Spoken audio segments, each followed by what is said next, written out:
Hi, welcome back to my YouTube channel Ambika vlogs. ഇന്നത്തെ നമ്മുടെ video ജലധാരയെക്കുറിച്ചാണ്. ശിവക്ഷേത്രത്തിൽ ചെയ്യുന്ന ഏറ്റവും പ്രധാനപ്പെട്ട വഴിപാടാണ് ജലധാര. ക്ഷിപ്രകോപിയും സംഹാരത്തിന്റെ മൂർത്തിമത് ഭാവവുമായ ശിവനെ ധാരയായി ഇടമുറിയാതെ നിർത്താതെ ധാരാളം ജലം ശിരസിലൊഴിച്ച് തണുപ്പിക്കുന്ന ചടങ്ങാണ് ധാരയെന്ന് ലളിതമായി പറയാം. ശിവനെ വളരെ മുൻകോപിയായാണ് പുരാണങ്ങളിൽ ചിത്രീകരിച്ചിരുന്നത്. ബ്രഹ്മാവ് സൃഷ്ടിയുടെയും വിഷ്ണു സ്ഥിതിയുടെയും ശിവൻ സംഹാരത്തിന്റെയും മൂർത്തിമാരായി സങ്കല്പിക്കുന്നു. ശിവന്റെ മൂന്നാം കണ്ണിലെ അഗ്നി ലോകത്തെ മുഴുവൻ തന്നെ നശിപ്പിക്കാൻ ശക്തിയുള്ളതാണ്. ലോകം അവസാനിക്കേണ്ട കാലത്ത് സംഹാര സ്വരൂപയായിരിക്കുന്ന ശിവൻ തന്നെയാണ് പ്രപഞ്ചത്തെ മുഴുവൻ തന്നെയും സംഹരിക്കുന്നതെന്ന് പറയുന്നു.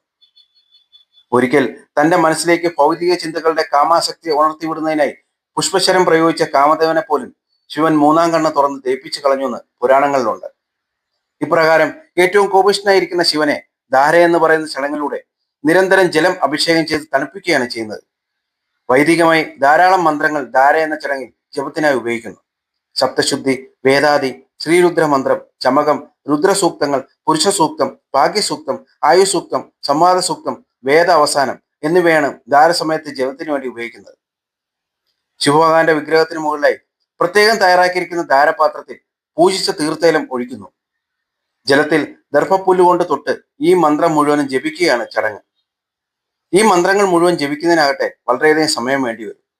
നവീകരണ കലശം, പ്രതിഷ്ഠ, ഉത്സവം തുടങ്ങിയ പ്രധാനപ്പെട്ട ചടങ്ങുകളുടെ ഭാഗമായി ധാര നടത്തുമ്പോൾ ഇപ്രകാരം എല്ലാ മന്ത്രങ്ങളും ജപിച്ച് വളരെയധികം സമയമെടുത്ത് ചെയ്യാറുണ്ട്. സാധാരണഗതിയിൽ ക്ഷേത്രങ്ങളിൽ വഴിപാടായി ചെയ്യുമ്പോൾ 3 മണിക്കൂർ സമയമെടുത്ത് ഈ എല്ലാ മന്ത്രങ്ങളും ജപിക്കുക എന്നത് പ്രായോഗികമല്ല. എള്ളെണ്ണ, നെയ്യ്, പനീർ, ഇളനീർ, പാൽ എന്നിവ കൊണ്ടെല്ലാം ധാര നടത്താറുണ്ട്. എന്നാൽ ഏത് ദ്രവ്യം കൊണ്ടാണ് ധാര നടത്താൻ ഉദ്ദേശിക്കുന്നത് ആ ദ്രവ്യം ഇടമുറിയാതെ ധാരയായി ശിവലിംഗത്തിന്റെ ശിരസിലേക്ക് മന്ത്രജപം കഴിയുന്നവരെയും വീഴുകയാണ് വേണ്ടത്. അതിനനുസരിച്ച് ദ്രവ്യങ്ങൾ അത്രയധികം കരുതേണ്ടി വരുമെന്ന് സാരം. ഈ പറഞ്ഞ വിശിഷ്ട വസ്തുക്കൾ ഒന്നുമില്ലാതെ ജലം കൊണ്ട് മാത്രമായി ധാര നടത്താറുണ്ട്. ഇതിനെയാണ് ജലധാര എന്ന് പറയുന്നത്.